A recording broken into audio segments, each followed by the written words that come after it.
Howdy, folks. Welcome back to Viva La Cats. I am your host, Justin Hiles, and today I'm not accompanied by my great friend, Steve Maurer, but we will be doing a little bit of a solo show today, and we're going to recap a little bit of everything that's been going on this week. It's been a pretty busy one, but before that, we'd like to mention that we are part of the 1012 network, so make sure to check out our network as well as our sponsors, Charlie Hustle, which will feature a little bit more later in the show, and we do have some interesting tidbits. We'll leave it with that, but oh, where to begin? Oklahoma State. There's not really an easy way to put a Band-Aid on it.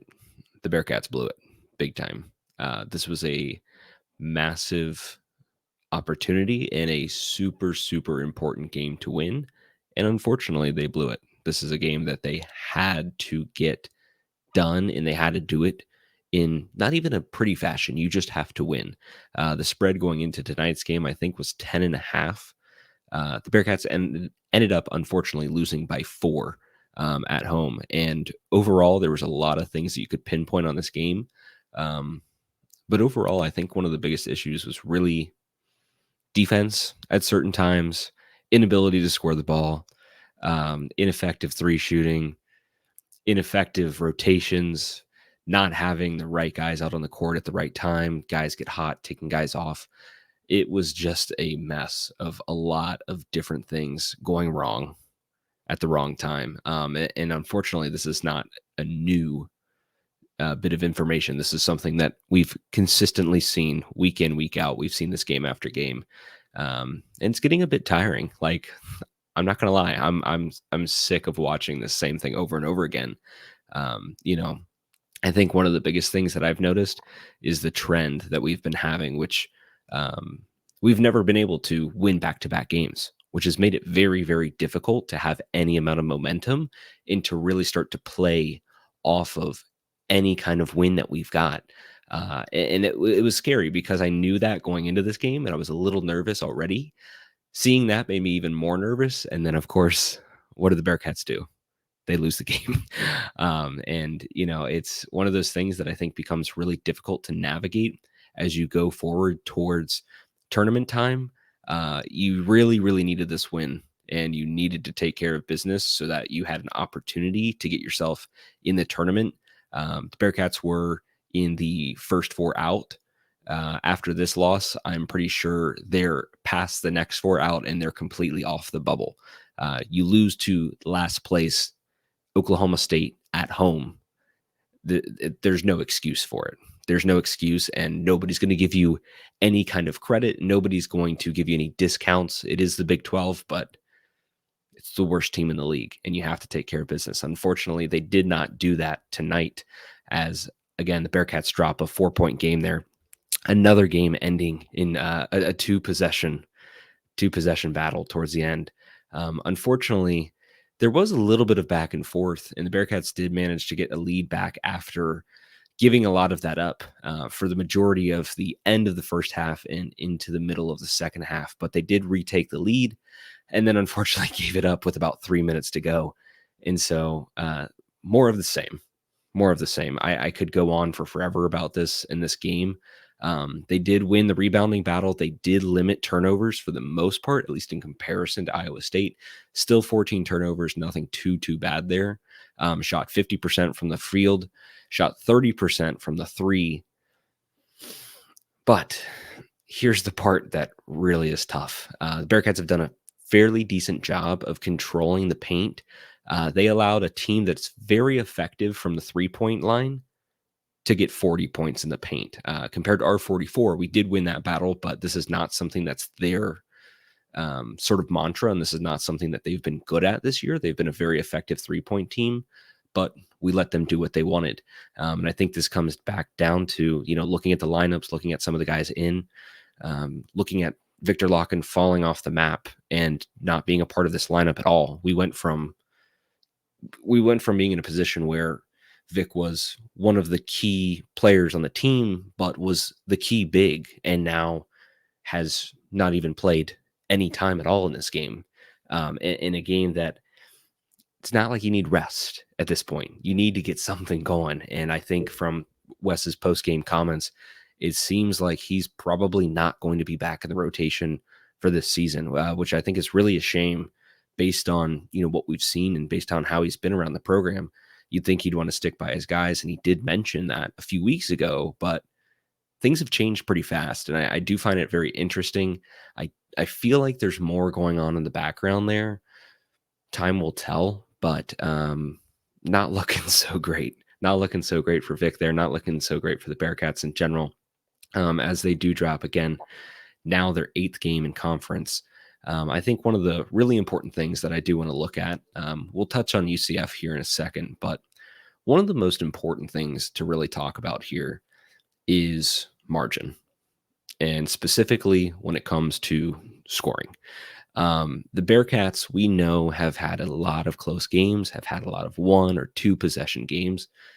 I looked this up tonight after this game, and from the Big 12 site, officially statistics filtered through conference stats only, the Bearcats in Big 12 play are a net negative 0.4 points, which means that they're scoring 69.2 points per game. Nice. They're allowing 69.6 points per game.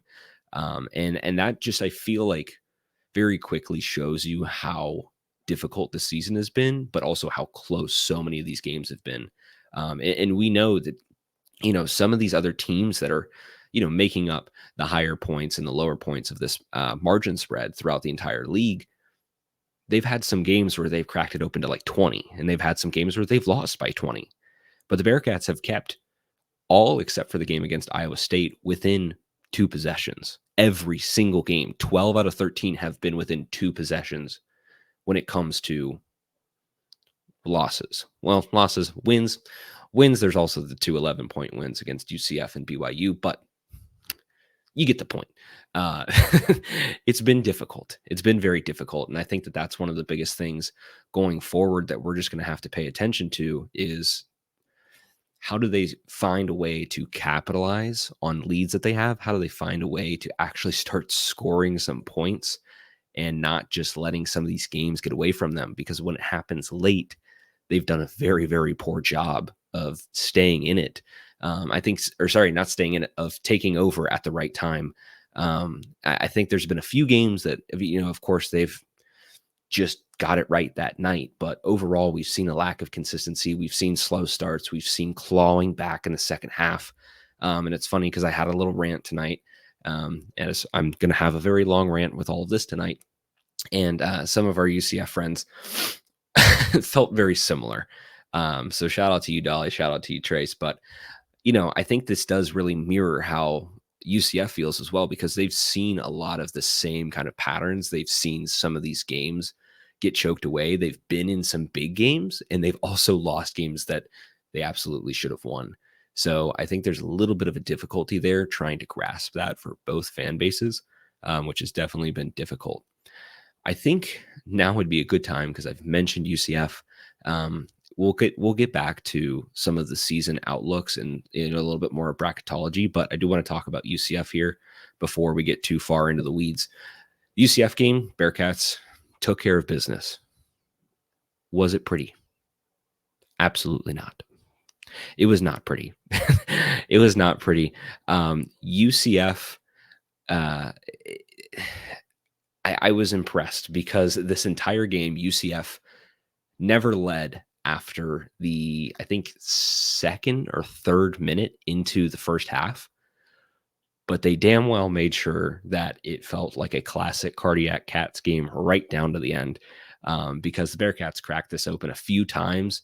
I believe the largest lead was something like 14 or 13 points, but they cracked it open in the first half.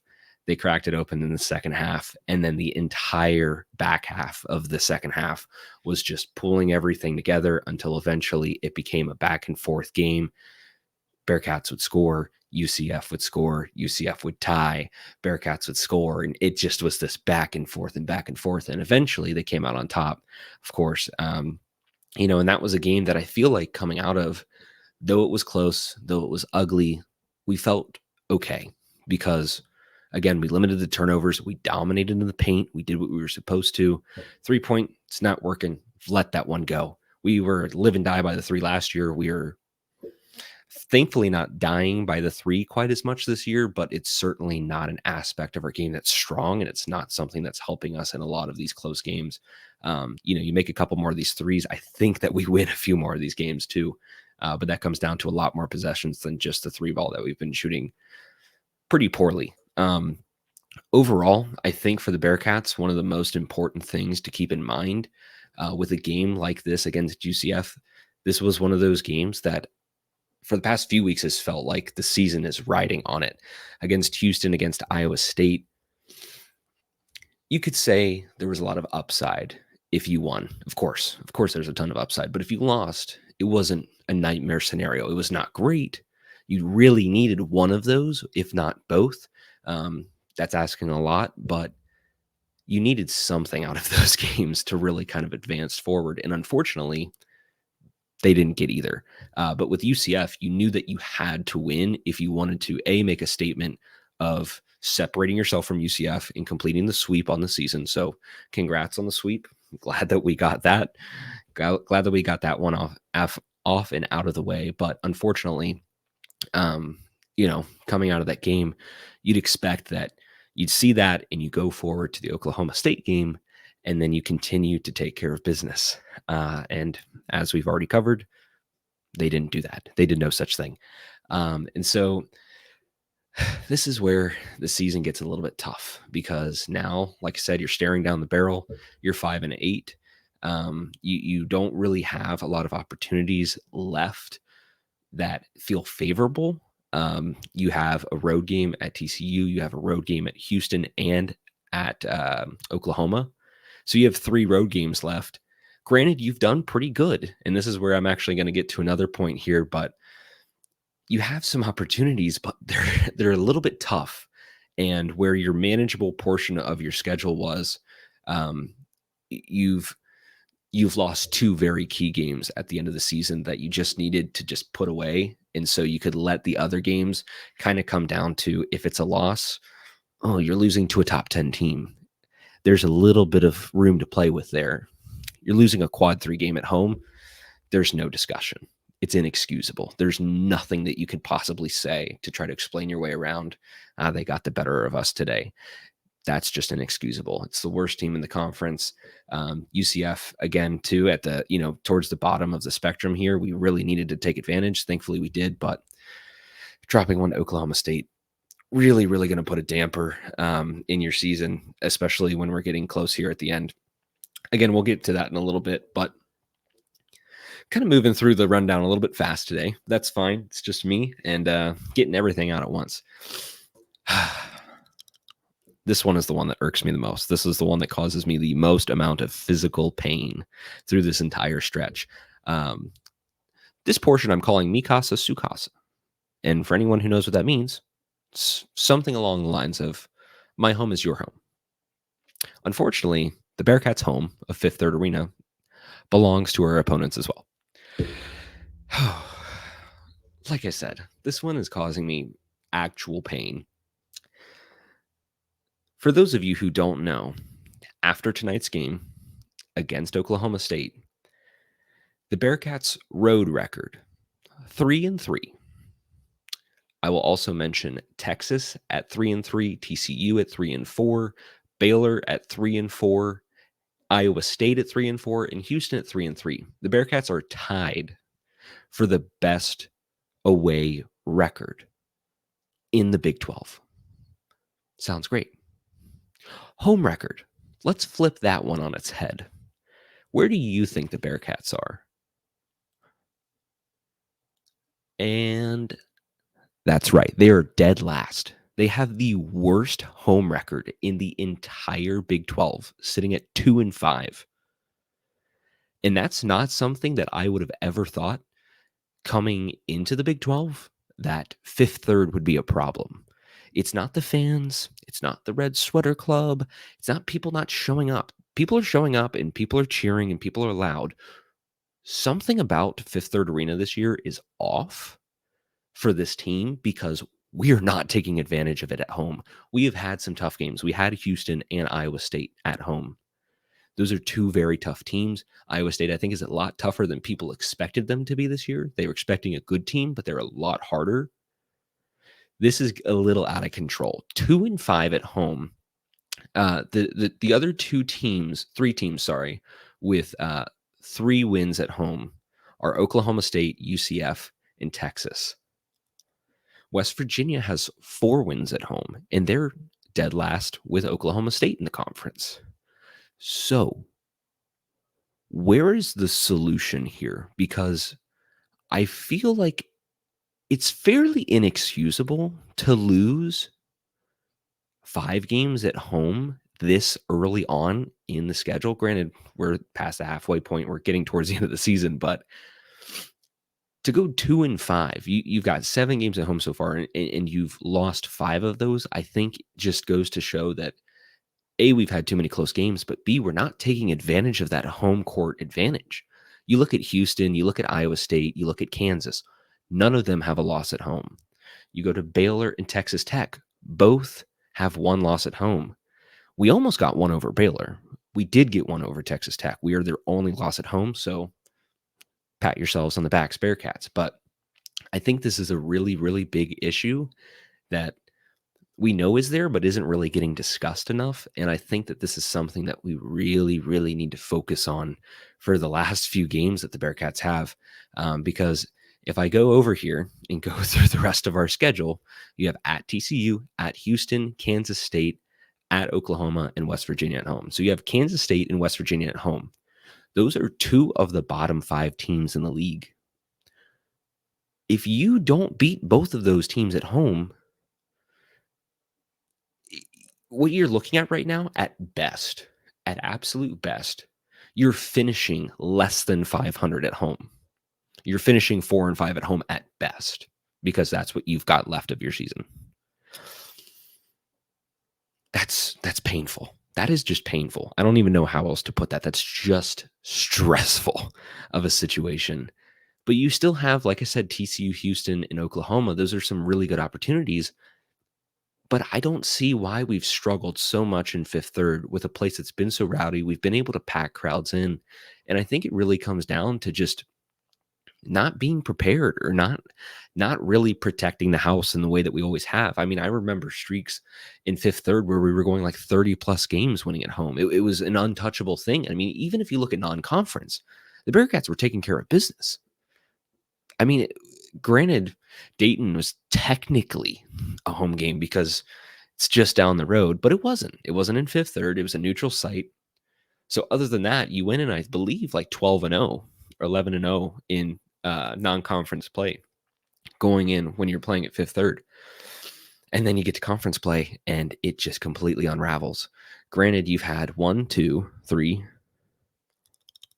4, 5, 6. You've had 6 ranked teams playing in Fifth Third. It's not an easy task. Not an easy task by any means. But if there's one thing that's shown fairly true this season, it's that teams have been able to take care of their home court advantage, and the road games have been the toughest test. Even Houston and Iowa State both have 3 and 4 losses. Kansas is 2-5 on the road, but they're undefeated at home. They're almost the flip-flop of us, but they also have a lot more wins than we do. I think this is just kind of one of those struggles that I'm trying to wrap my head around, and I don't know what the solution is going forward, but definitely something that needs to be talked about and needs to be covered more.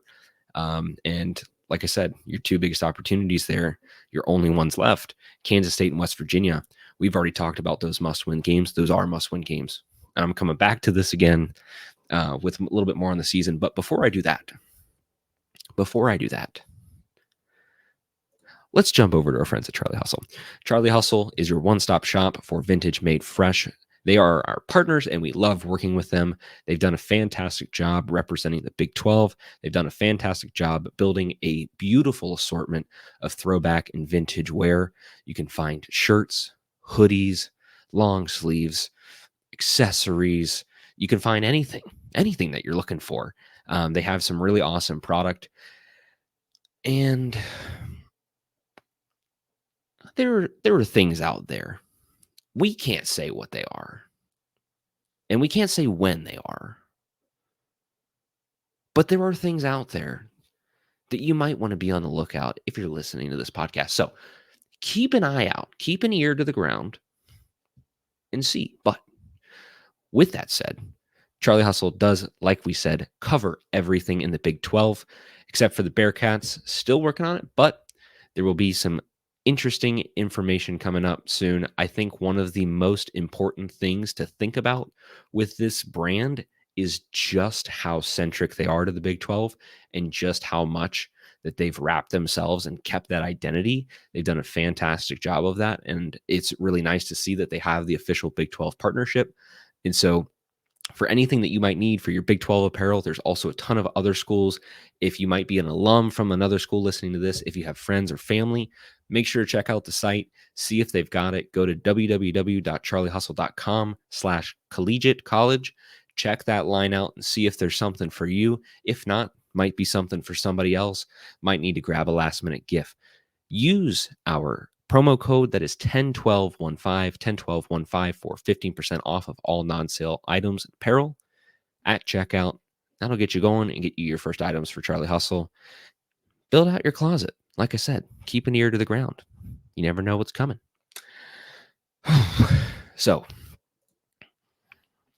this is the one. This is the one. We've kind of already covered this. I'm not going to try to beat a dead horse, but I'm going to look at the rest of the season. Is tonight's game the nail in the coffin? Has everything devolved too far to a point that you can't come back from it? It depends on who you ask. There were a lot of very angry people. There are a lot of very upset people after this game, deservedly so. If you're arguing with these people, argue with a wall. I don't care. Like it's people deserve to be upset about this. This is a team that has underachieved with a lot of moving parts that could be working and has fallen short so many times when the opportunities have been there. This team could very easily be 500. This team could very easily be in the tournament right now, looking at large, but instead they're on the outside looking in. I'm going to read off a few of these things because a lot of people were angry. And this, I think, will kind of give us a precipice for what we're looking at for the rest of the season based on what people's vibe is and what the feel is.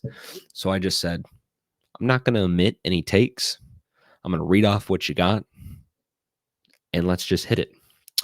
From Zach Jones, the team just keeps falling short when it matters most. We fans can keep chirping about how they're keeping it close in a much better league than the American, but they're going to miss out on the NCAA tournament and absolutely deserve to be left out in the cold. Tough falling asleep tonight. Just feels so frustrating and lots of questions like, where did Newman disappear to tonight when we needed his toughness in the paint? Good questions there. Hypothetically, is there any chance we could outbid Ohio State? Just asking. That is I hate that question. Let's not talk about that. Let's not talk about that. Somebody's bidding for a Miller. Hopefully we are not. Wes has either got to get things going or go himself. Do with that what you will. Trash defense and passing the ball, acting like we're playing Evansville out there. Pathetic effort when it matters. Despair. I'm giving Wes one more season to prove it. It was his first year in the Big 12. He's a great recruiter, but has somewhat proven to be a mediocre game manager and play caller. Fix it. Pretty straightforward. Not going to argue with a lot of the points there. Miller is clueless. If high recruits don't like his shoes and watching him dance on FaceTime, he would already be gone. I gotta disagree with that. It's a little out there, but like you said, we're not omitting any takes. There may be some fringe takes. I'm really, really close to starting to blame Wes for these losses. This is fair. And let's just see. Let's round it out with absolutely pathetic, tragic, embarrassing, fucking embarrassing. The whole year we've been a big fucking embarrassment. And that's how people feel right now. It is really, really unfortunate. And yeah, let's get to it. Is this game the final game for the Bearcats that you've just kind of kissed your season goodbye? Of course not. theoretically, because theoretically you still have 5 games left. Theoretically, you still have 3 road games, which you've been better on the road than at home. You have some opportunities against some big teams that have been ranked recently or are ranked currently. And one of those happens to be Houston, which you really, really could use a win against and might really help bolster your resume. However, you may have shot yourself in the foot at this point because with a 2-5 home record in conference play, I think you're so deep into this that unless you win both games against K-State and West Virginia and you beat 2 of the 3 of Houston, Oklahoma, and TCU, I don't think that it's possible at this point to make the tournament. Maybe, you could still win the Big 12 tournament. Who knows? Who fucking knows? I got no idea. Nobody knows who's going to win that because it's a gauntlet. Maybe some teams are going to be tired. Maybe some teams are going to be focused on the actual tournament and not the Big 12 tournament. I don't think anybody's not going to show up, but it's going to be interesting to see how that shakes out. The Bearcats, I think at this point now have put themselves in a little bit of a tough spot looking at the Big 12 tournament too. They currently sit in the 10 seed spot, which does give them a bye through the first round, but they're on a hair and they're currently tied with Kansas State at 5-8. Of course we're going to play them. So whoever wins that is going to have the advantage should we have the same record at the end of the year, but it's going to be tough. It's going to be a tough uphill battle with 5 games left. There's not a lot of room for error here. And I think your biggest opportunity, of course, is going to be Houston on the road, but home games, man, it's just got to be done. There's no way around it. It has to be done. If you want to have a shot, you absolutely cannot lose either of those games. You can't at this point. It's not doable. You cannot do it. And then if you look at those other games, I think your best chance is going to be at TCU. You might be able to get one over on Oklahoma, considering how we've performed on the road. Houston, I think you're going to have to let go. But if you could win those 4 and drop Houston in a close one, I think you're in. I think you do it. But we've seen too much from this team to have hope for that. I think, like I said, I think we're a little bit too far in. I think we've dug ourselves too big of a hole to climb out of without winning 3 games in the Big 12 tournament, without doing some serious work in Kansas City. I just don't see how it's possible. I think most people are probably out. I joked with somebody about this because I'm, we're all dedicated fans here. If you're listening, you're probably a pretty dedicated fan. I'm almost jealous of the casuals at this point because I know a handful of them.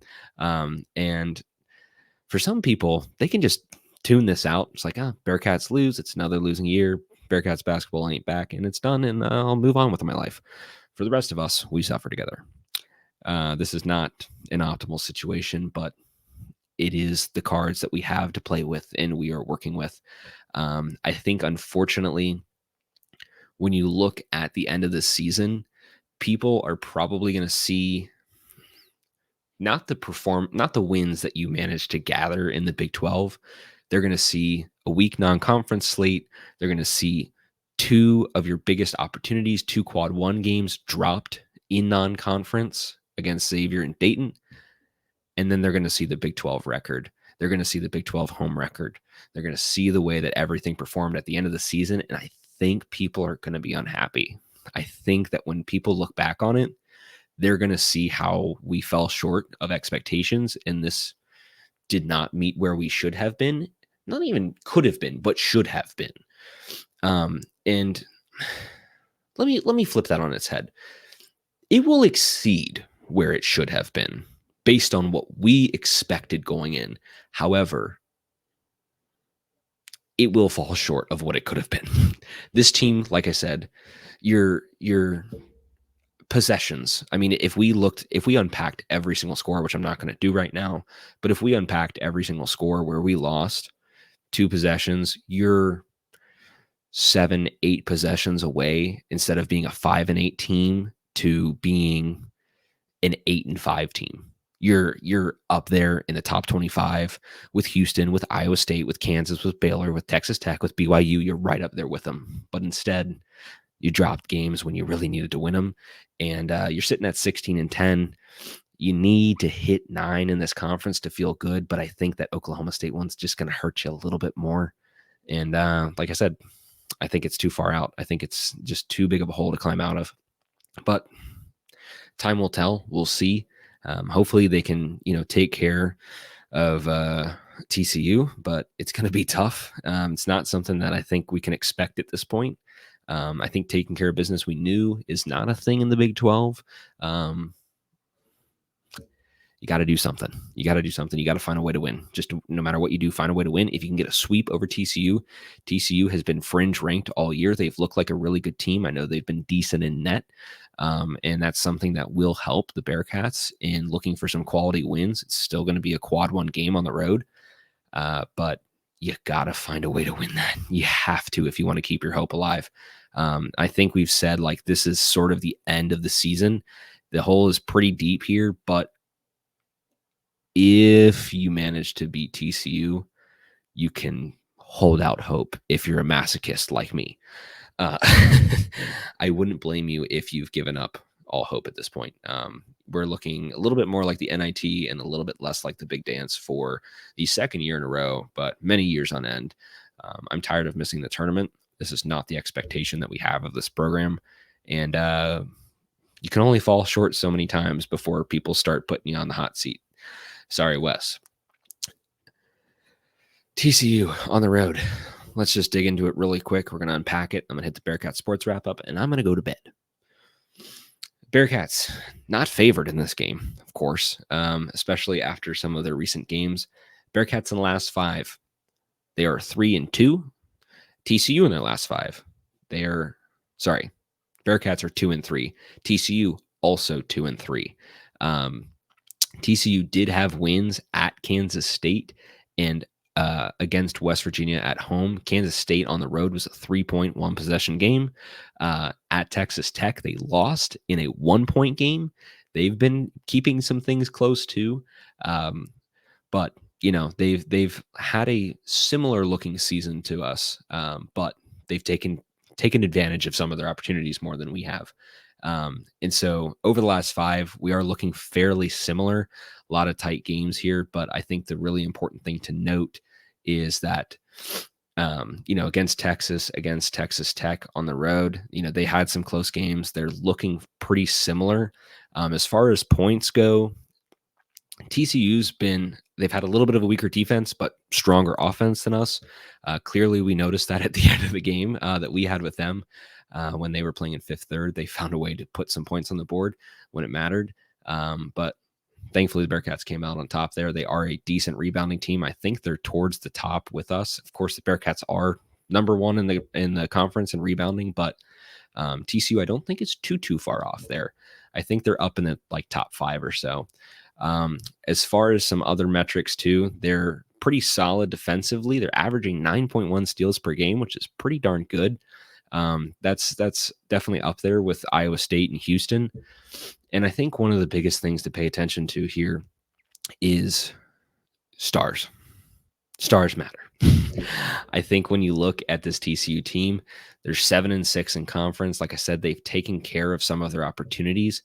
They haven't really managed to beat many ranked teams, but they did get wins, or at least recently, I should say. Recently. TCU fans are going to come after me. Recently, they've struggled against some of the ranked teams. They've taken care of business against the teams that they should have beat, but they did have some earlier wins against Oklahoma and Houston back-to-back before they played us, which looked really good earlier, but then lost to Iowa State, beat Baylor and Texas Tech, both ranked 15 when they played them. And that Baylor game was a 105-102 knockout. I think it was a triple overtime game. It was insane. Thankfully for me, I got to watch that one live. It was really fun and really interesting. But over the last few weeks, they've struggled to just get over the hump. They've managed to, like I said, get the wins against the easier teams, but some of the more difficult teams they've just struggled with. And for the Bearcats, who knows? They're all over the place. So I think one of the things that I want to pay attention to here, like I said, is Emmanuel Miller. Emmanuel Miller is averaging 32 minutes per game, 16 points per game. So he's around 16-6, but he's done a very, very good job of keeping TCU in a lot of their games. He's shooting 39% from three. He's done a really, really good job there. And I think that, like, when you look at where the Bearcats are and what they need to focus on, it's just locking down some of these guys and not letting somebody go off. They've done it all season long. They've let somebody go off. And I think that this is clearly going to be the guy who we're going to be marking and going to have to sort of keep locked down. Now, when we played them at home, Tennyson went off in that game. He had hit a bunch of threes in the first half, completely fell off in the second half. I think he hit one or two in overtime to kind of make it interesting. But, what worked for the Bearcats last time, they limited turnovers. They did lose the rebounding battle, but they shot pretty well. They shot 50% from the field, and they shot 38% from three. So when you kind of compare those things 2 and 2, if you go on the road, if you can perform in a similar way you did the first time, but get out a little bit earlier and don't start off so flat and actually get rid of this, I think it was a 5-minute run where the Bearcats only scored 2 points. If you can get rid of some of those really flat parts of your game and just keep some kind of consistent scoring, even if it's a 2-minute lull or a 3-minute lull, just don't let it open up to 4 or 5+ minutes, because they've done this so many times. Just keep pace with them. Do what you did in the same way you did in the first game. Just clean up some of those little issues that you've had. I think they do have a legit opportunity against a very solid TCU team. Like I said, we've got the better of them once. Maybe they can do it again. We'll see. But it's going to be a tough one, and that's going to be the one that we're going to have to watch out for. So keep your eyes out for that one. It's going to be interesting. I believe that game is Saturday. Let me double check that. Yeah, I think it's Saturday at 2 p.m. So hopefully Bearcats can come out with a win and keep our season alive. But if you lose that game, it's over. It's over.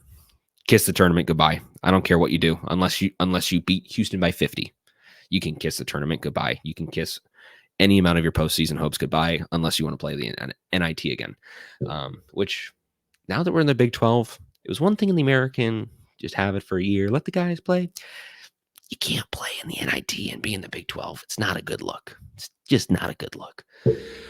Let's finish off. Bearcats Sports Wrap-Up. I've talked plenty. I'm ready to go to bed. This Bearcats Sports Wrap-Up is brought to you by the 1012 Network, as well as our friends over at Charlie Hustle. Let's hit it. Women's basketball. Women's hoops lost this past week to Kansas in Lawrence, 75-60, but Jillian Hayes did finish with her 8th double-double of the season in that game. The losses compounded with a 79-72 loss to TCU and a 95-87 loss to number 23 Oklahoma, both in Fifth Third Arena. 3 straight there, unfortunately, but the game against OU nearly had 3 20-point scorers. That's a little bit of a mouthful there. They almost had 3 20-point scores as Jillian Hayes grabbed her 10th career 20-point game and became the 5th player in program history to reach 800 career rebounds. Congratulations to you. She was accompanied by Malaya Williams and Ariel Jackson with 18 points each. The ladies will play this Saturday at 3 p.m. Eastern in Lubbock against the Lady Raiders. Hopefully they can turn things around in that stretch. On to baseball. Season started off on the wrong side of a sweep against Jacksonville, where they lost 6-8 and 3-11, with the third game being canceled. I believe it was rained out. They then returned home this Tuesday and opened up their home play, dropping a nice crispy 10-piece on the NKU Norse. Stay on your side of the river. The boys will journey this weekend to the Coastal Carolina tournament starting on Friday, where they will play Ball State, Illinois, and Coastal Carolina. Women's lacrosse. Big shout out here to the ladies. They whooped Robert Morris on the road, dropping 15 into the net, including 6 from Cameron Callahan. Better yet, they recorded their first shutout in program history. And so, yeah, that's a 15-zip game.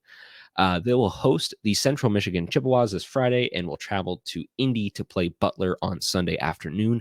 Good luck in both of those matchups to you.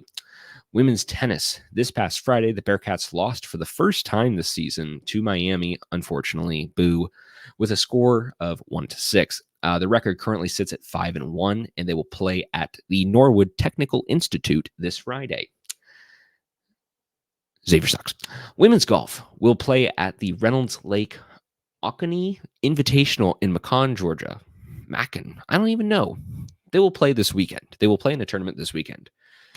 And last but not least, track and field. This is the most interesting part here because the Big 12 Indoor Championships are this Friday and Saturday in Lubbock. You can catch the action on ESPN Plus. Make sure to head over there. I'm sure you got the subscription if you're watching Bearcats basketball. And cheer on the full squad. 9 Bearcats are in the top 10 of their respective categories for their sport. So you can hope and bet that they will be making a run for the top. Keep an eye out for Tyler Worth and Abby Knopf to make some moves. We'll be interested to see how that turns out. Tyler Worth has been making a lot of noise, and hopefully he'll crush some more records and bring home some hardware for the Bearcats. Like I said, that's pretty much all we got for you this week. We are doing a monologue. This is the first time that I've ever actually done a monologue across 101 episodes. We didn't even celebrate our 100th episode. Maybe when Steve comes back next week, we'll celebrate 100 episodes because we need to do that. But it's technically a lot more than 100 if you go back past just Steve and I when it was a lot of people and then it shrunk and then it's fine, but whatever. Thank you guys for listening this week. As always, make sure to keep checking us out. Make sure to check us out on Twitter/X for our post-game spaces after games. We've been trying to keep them after wins. It's not so fun to do it after the loss, but if we lose to TCU, we might do it anyways. We'll see how that goes. But again, make sure to check that out. Make sure if you're not already, you can head over to YouTube and watch the video format. You can also see all of our content on TikTok, Instagram, Twitter, and YouTube shorts. We've got it all. We've got coverage everywhere there. So you can't miss us. And we try to put clips together as much as we can. But, life gets busy. Oh, what else do I have to plug? I don't know. That's about it. I think that's going to be it. I think I'm going to send you all off. So have a good evening. Go Bearcats. Hopefully they can pull something together on the road against TCU and make some magic happen. Like I said, with the Bearcats Sports Wrap-Up, make sure to check out all those sports. Again, a lot of those sports are available on ESPN Plus, so please check them out. Support the Cats. Go to the games if you're in town, if you can. Go to the baseball games. Nothing like getting a hot dog and a beer and chilling and watching baseball. Who doesn't love that? So go out, support those teams. Go out, support the Bearcats in the athletic department. That's all I've got for you this week. Take care. Go Bearcats, and Viva!